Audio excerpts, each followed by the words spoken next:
Hey, how's it going? And welcome back to the Java playlist.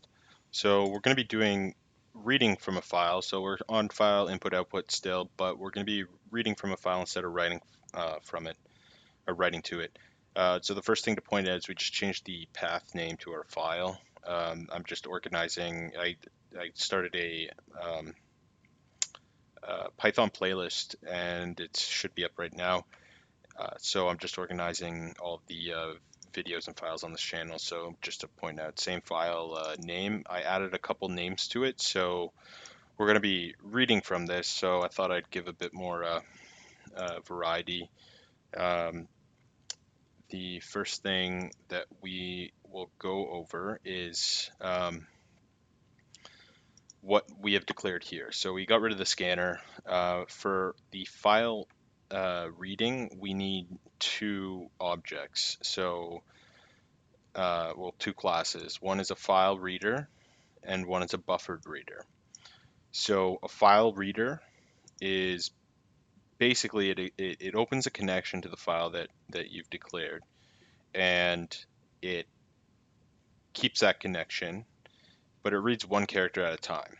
The buffered reader, however, this actually reads a full line, so like it can store like strings. So you need both of them for it to work. So we've just declared one F reader. We're inputting the file name, and then we've declared a buffered reader, named it input file, and we're passing this file reader into that buffer reader. So just to give a quick test, so we should be all connected to our file after that, and I've declared a variable player, and we will read just the first player equals input file dot read line.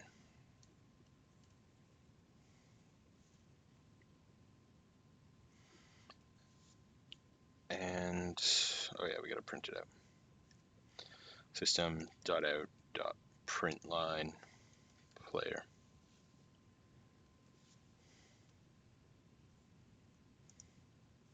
So we just saved it and ran it, and you can see that Matthews was our first player in this text file. So it's read that out.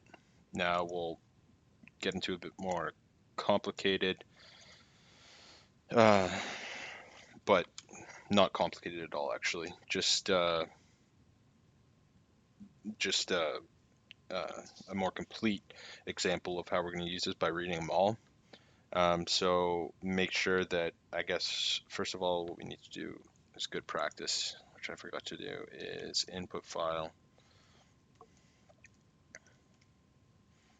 dot close. Remember to close your files when you're done with them, or else you leave a an open connection, which is just bad practice, bad security, bad coding.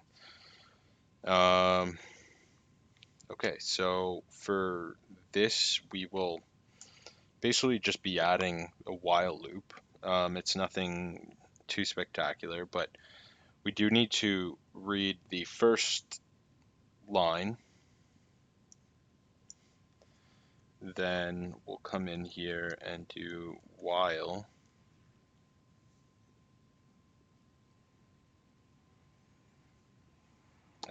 player does not equal null. So this is checking as it's going through. If there's no line and it's not null, then we are going to system.out.println player,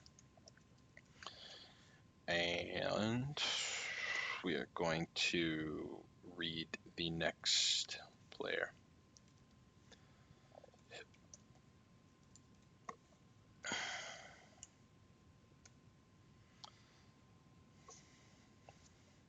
So again, nothing spectacular at all. It's just running through. It's a while loop that just makes sure there's another line. If there is, it's gonna read it, and then it's gonna come back up. It's gonna print it, It's going to read it, print until the file's done. And then it's going to close the file and we should be good. So I'll just run this quickly. Yep, so it's come through. It's read the first one, comes into this, okay, player's not null. We've set player, so it's not null. That's why we had to put it on the outside. And then it prints that out. Then it comes in and reads the next one, not null. Prints it, reads the next one, not null. Prints it, and then it gets to the bottom here, and it is null. And then it exits the while loop, and then it closes the file. So that is just a quick summary on how to read from a file.